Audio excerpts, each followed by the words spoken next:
नव देवी नव दुर्गा अइली मैया के पूजैया है। नव देवी नव दुर्गा अइली मैया के पूजैया है।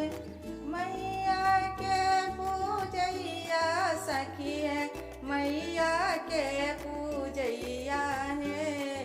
नौ देवी नव दुर्गा अइली मैया के पूजैया है।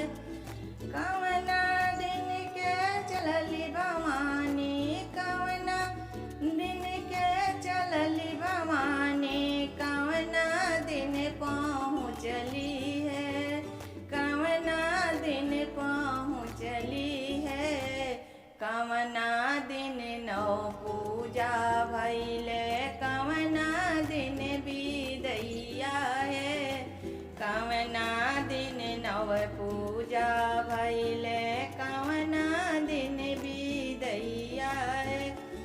एकम के जय चलली भवानी, सतमी के पहुँचली है, सतमी के पहुँचली है। नौमी के नौ पूजा भैले, दसमी के बिदैया है। नौमी के नौ पूजा भैले, दसमी के बिदैया, दसमी के बिदैया सखी है, दसमी के बिदैया है।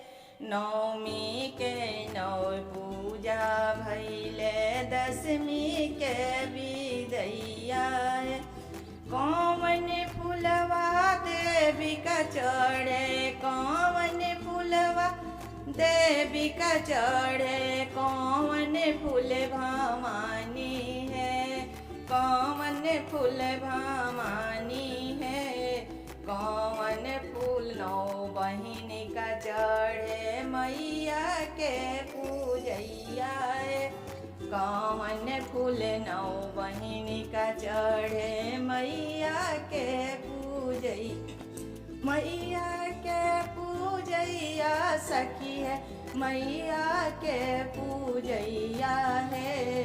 कौन फूल नौ बहिन का चढ़े, मैया के पूजैया है।